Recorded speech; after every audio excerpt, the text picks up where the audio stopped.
John had just retired. He thought he'd done everything right. He saved diligently for 4 decades. He paid off his house, and he planned for what he believed would be a very comfortable retirement. But his entire world was flipped on his head when he had that conversation with his neighbor Bill.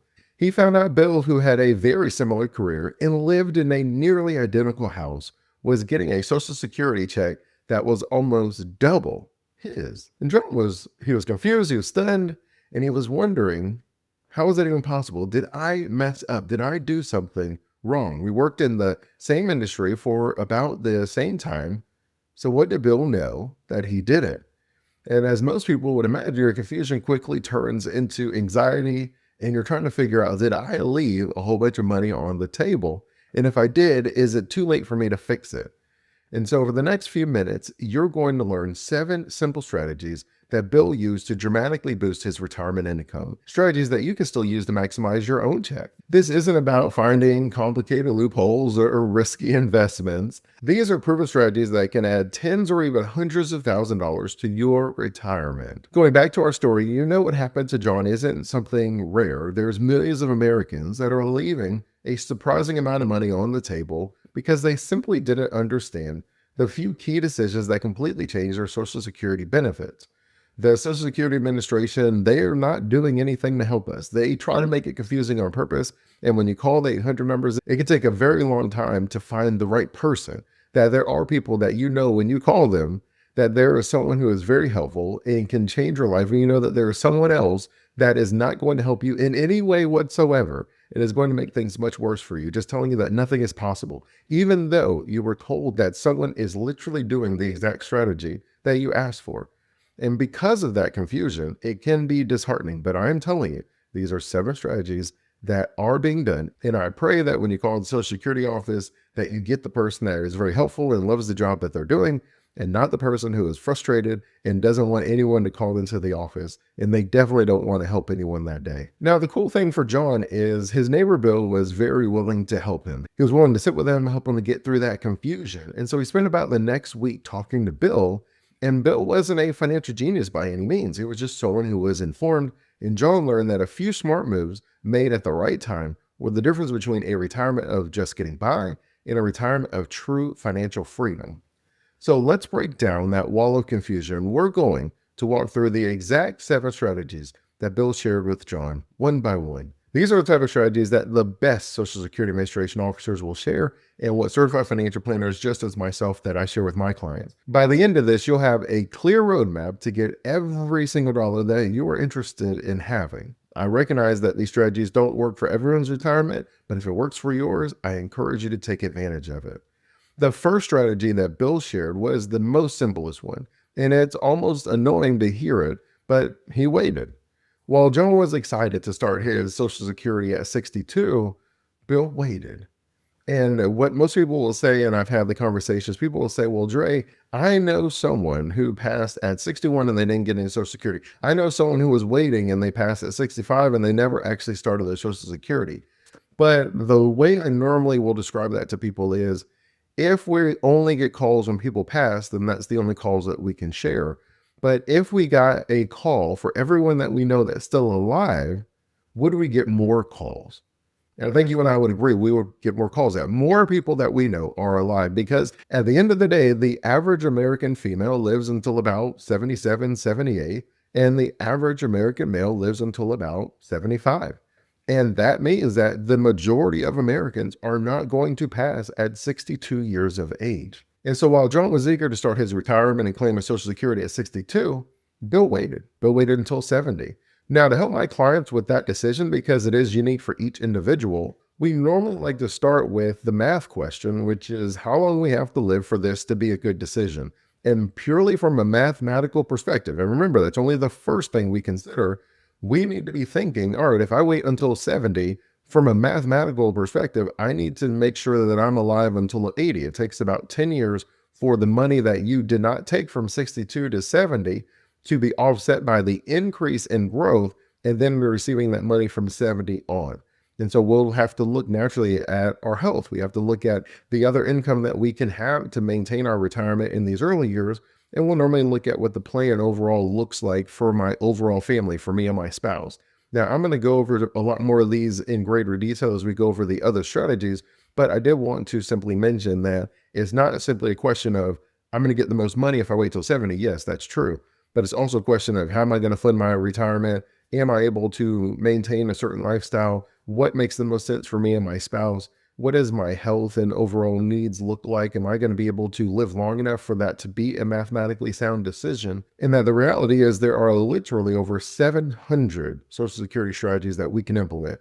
Now, there's a very small difference in some of them, but it doesn't change the fact that there are a lot of ways you can put together a Social Security maximization plan that may not maximize Social Security overall, but it does maximize it based off of a variety of priorities that you have given me. But for those that are able to wait, for every year that you delay claiming Social Security past your full retirement age, which for most of you is going to be 67, the government gives you a guaranteed increase. It's called a delayed retirement credit, and it bumps up your monthly check by about 8% every single year. If your full retirement age is 67, waiting just 3 years until 70 means that your check will be roughly 24% larger. And that increase is for your life. It's a guaranteed return you just can't find anywhere else. Let's use real numbers. Say your benefit at full retirement age of 67 is $2,000 a month. If you claim at 62, your payment is permanently slashed to around $1,400 a month. But if you wait until 70, that same benefit grows to about $2,480 a month. That's over $1,000 more every single month for the rest of your retirement life. And over a 20-year retirement, that could add up to more than $250,000. John realized his first mistake was pure impatience. He saw Social Security as a starting gun, not a powerful tool he could optimize. Bill pointed out that very few people wait until 70 to claim, but those who do end up with a much higher payout over their lifetime, especially if they live a long time. This one decision is the single most powerful strategy for maximizing your Social Security benefit. Next, Bill shared something that John never really thought about: how Social Security is actually calculated. He explained that the Social Security Administration doesn't care about the last few years of work or your single best years. Instead, they calculate your benefit based on your 35 highest earning years after adjusting them for inflation. If you have fewer than 35 years of work history, the Social Security Administration puts a big fat zero on their books for every year that you miss. And as you would imagine, each of those zeros pulls down your average earnings, which shrinks your monthly check. This is where John's second mistake came into focus. He'd taken a few years off in his 30s to try a new career that didn't work out, right? We'll just be honest. Leaving a couple of 0 years on his record. He figured it wouldn't matter much. Bill, on the other hand, had worked for 40 years straight, but it wasn't just about avoiding zeros. Bill shared that he was being intentional with the years that became his average. He kept working part-time for a few years after he could have retired. He explained that every new year of work, especially if it's a higher earning one, can kick out your older, lower earning years from the calculation. Think of your 35 years of earnings as a ladder. Every year that you work in your 60s gives you a chance to knock out one of your weaker rings in your early 20s or 30s and replace them with a much stronger one. This strategy systematically raises your average index monthly earnings, or your AIM, the foundation of your benefit. John started working right away, thinking that his earnings history was set in stone. He now saw that working just 2 or 3 more years could have replaced his worst years and given his benefit a permanent boost. That leads us nicely into Bill's third strategy, and that was about being strategic with his earnings during his career. He told John that your Social Security check is a direct reflection of your lifetime earnings, but only up to a certain limit each year. This limit is the maximum taxable earnings cap. So each year there's a cap on the income that can get hit with your Social Security tax. For 2025, that cap is $176,100. And for 2026, it has been announced that I think it'll be about $84,500. Any dollar amount above this cap in a given year isn't taxed for Social Security. And this is why that matters to you. It doesn't add to your future benefit calculation. So Bill's strategy was very straightforward. He always tried to earn at or near the top of this cap, especially later in his career. He took on extra projects, negotiated raises, and even did some side consulting to push his income into that top tier. He knew to get the biggest Social Security check, he had to contribute the maximum amount for 35 years.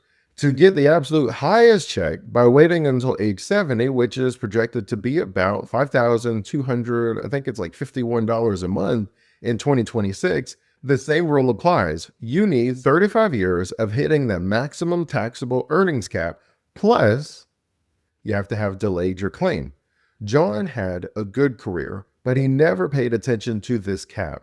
There were years he could have pushed for a promotion or taken a side gig that would have boosted his earnings, but he didn't see the long-term domino effect on his Social Security. Bill wasn't just working harder, he was working wiser, with a clear eye on how today's income would turn into tomorrow's retirement check. We're about halfway through, and if you're having the same aha moments that John did, do me a quick favor and hit the subscribe button. We put out guides just like this every week to help you cut through the noise in retirement and build multiple streams of income, and we love to have you with us. Now let's get to strategy number 4, which is a huge one for married couples. John is a widower, but this next strategy from Bill made him realize how much the strategy could have helped his late wife, and how critical it is for every married couple watching. Bill and his wife didn't just plan their own Social Security, they created a coordinated strategy to maximize their household income and, more importantly, protect whoever lived longer. Here's the deal with spousal benefits. If you're married, you can claim a benefit based on your own work or up to 50% of your spouse's full benefit, whichever is higher. You don't get both, but this is the game changer for spouses who earn less or took time off to raise a family. Bill and his wife made a wise move.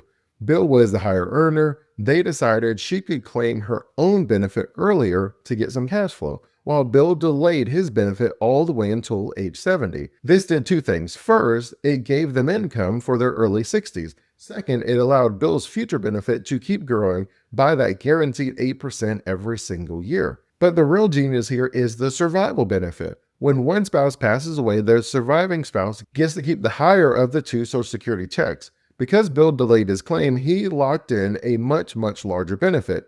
Now, if something happens to him, his wife won't be stuck with a smaller check. She'll step up into his maximized monthly payment for the rest of her life. It's a financial shield for her future. And considering that women typically live longer than men, this is a great way to be able to ensure that your wife is able to live in the same house and maintain the same lifestyle. Fun fact, this can even apply to divorced spouses if the marriage lasted at least 10 years and they haven't remarried. At this point, John probably felt a little pinch of regret, realizing that if he had known this, he could have delayed his own claim to ensure that his wife had a much larger survivor benefit.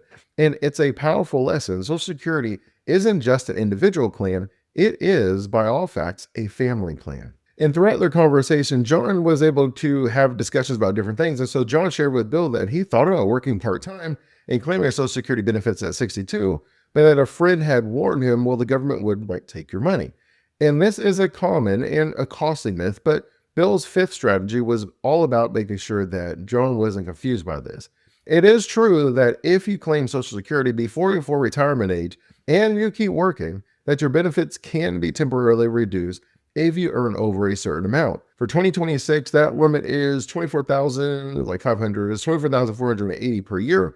And if you're under your full retirement age all year and earn more than that, yes, Social Security will temporarily withhold $1 in benefits for every $2 you earn over the limit. And the key word in here is temporarily. And so John thought his money was gone forever, like a tax. But Bill explained that one important detail, that once you do hit that full retirement age, the Social Security office automatically recalculates your benefit, and they give you credit for all the months that they withheld your payments, and your monthly check is adjusted upward for the rest of your retirement life. So while working might cause a short-term dip, it actually leads to a higher long-term benefit. Plus, those extra earnings can replace your lower income years in your 35-year history, boosting your base benefit even more. And there's an even better rule for the year you actually reach your full retirement age.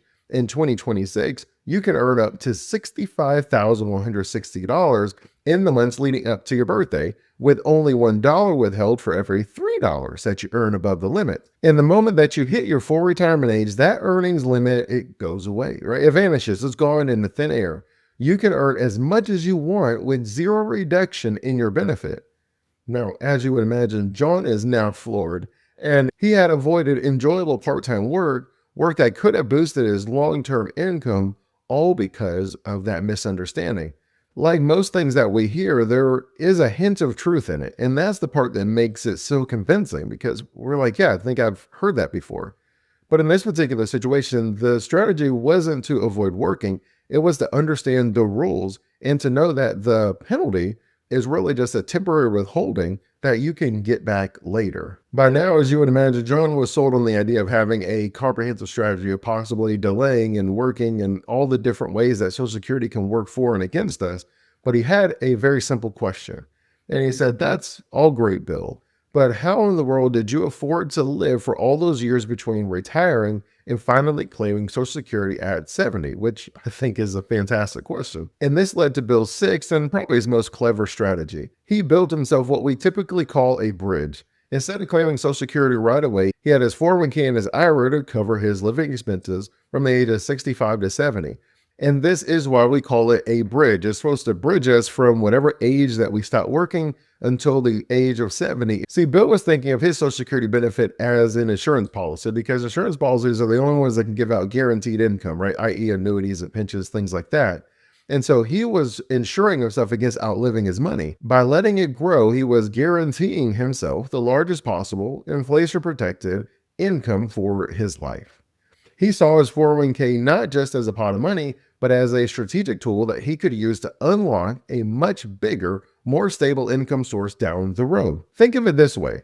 By using your savings for a few years, you're essentially buying a larger Social Security check. The 8% annual return that you get from delaying is a risk-free gain that is almost impossible to beat with any traditional investment at that particular age of your retirement. And when you take things like your risk tolerance into consideration, you can see why certified financial planners enjoy the strategy, because it turns a chunk of your market risk savings into a guaranteed government-backed pension that lasts for as long as you do.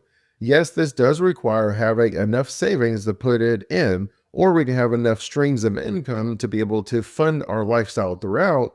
But for many people who have saved like John did, it was a powerful mindset shift. Instead of seeing retirement as one single event where everything has to start at once, you can see how it could be a phase process, that we could have done Roth conversions and had tax-free income that was being set up for you. We could have used the 401k and the IRAs, heck, that we could have kept working. That there are a lot of ways to create these additional streams of income that we can then tap into that allows our Social Security stream of income to continue growing. And so for Bill, his plan was pretty straightforward. He just used his savings first, let his guaranteed Social Security income grow to its absolute maximum. And it's the ultimate defense against the fear that people have of running out of money, that you can have this stream set up, that becomes the floor, that you'll never have less than that at any given time. And Bill's final strategy wasn't a one-time move, but an ongoing habit. He stayed informed because the government changes laws all the time. And so he told John that Social Security isn't a set it and forget it system, that the rules change every year, and those changes can have a real impact on your bottom line. First, he always tracks the annual cost of living adjustment, or COLA. Every year, benefits are adjusted to keep up with inflation, and for 2026, the beneficiaries are set to get a 2.8% COLA. Now, that might seem small, but these adjustments, they do compound, just like inflation compounds. That we know that the price of things goes up. And if inflation causes the prices to go up, then I would love my income to go up to match inflation. Because if it doesn't, then you guys know that 20 years ago, you could have gotten a carton of eggs. I believe it was like 99 cents. I think it was, yeah, it's like $1. It was definitely under $1.50. You couldn't find a dozen eggs for that now. That we know if we want to maintain our retirement lifestyle, that we have to have our income increasing to at a minimum match inflation. That you know that if you worked somewhere for 20 years and never received a raise, that you know that you have been taking a pay cut. That $50,000 a year 20 years ago doesn't buy the same lifestyle that $50,000 a year would today. That you would like to have your income go up each year to at a minimum match inflation. And so the way I normally describe it is, if you walked outside right now and saw a $100 bill on the ground, would you walk past it? Would you be like, oh, it's only $100, no big deal? Or would you pick it up and possibly have what you would consider a really good day? You'd be like, man, that was pretty cool. I'm glad I found that. Or maybe you might be like, man, that sucks that someone lost that. But after you found out that you couldn't find the person who owned it, then you'll be like, okay, well, all right, I guess it was a blessing for me. And so we sometimes will say, oh, it's a 2.8% increase. And you're like, oh, that's nothing. But then if you did the math and saw what a 2.8% increase would be to what someone's Social Security benefits are, well, that's more than the $100 that you picked up off the ground. Am I right? And so it should be something that not only you should be excited by, but that you should expect and demand from your government, because at the end of the day, you put the money in and they've been able to generate a return off of your money. And so they should pay you back with interest. For those keeping track at home, we're not just getting a 2.8% COLA increase, that we're getting it on a larger base benefit because we're able to delay our Social Security, which means that your COLA gives you a bigger raise in actual dollars. And over 2 decades, those annual increases on a bigger benefit add up to a lot of extra money. Second, Bill kept an eye on his taxes. Lots of people are surprised to find out that their Social Security benefits can be taxable, and that if your combined income, which is your adjusted gross income plus your non-taxable interest plus half of your Social Security, goes over a certain threshold, a portion of your benefits gets hit with your federal income taxes. By being aware of these tax rules, Bill could manage his withdrawals from his other retirement accounts in a very intentional way, where he can minimize the tax hit, not minimize the amount of money. I don't want you to be living in austerity. For instance, by strategically using tax-free withdrawals from your Roth IRA, he could get the cash out without actually pushing his combined income into a higher tax bracket for Social Security. John had never once checked his Social Security statement online or read about the annual changes. He just assumed it was all automatic. So Bill's final lesson was about empowerment. Your Social Security benefit is one of your biggest financial assets. Understanding how it works, grows, and gets taxed isn't just a good idea. It's your responsibility to yourself and to your family. So after John's week of Social Security school with Bill, John felt a mix of emotions, as I'm sure we all do. Sure, there was some regret for the money he left on the table, but he actually felt more confident. He had more control over his life. He had a plan. Now, of course, he can't go back and delay claiming his Social Security until 70, but he could still use some of those strategies. He could go back to work part-time to replace some of those low-income earning years and get his benefits recalculated. He could be much wiser about his taxes. So let's do a quick recap of the 7 strategies that changed John's retirement. So strategy number 1, of course, is delaying your Social Security. Waiting until age 70 is the most effective way to get a permanently bigger paycheck. Strategy number 2 was to work at least 35 years and keep working to swap out low earning years for higher ones. Strategy number 3 is to maximize your earnings. Try to hit the annual cap to boost your 35-year average. Strategy number 4 is to coordinate with your spouse.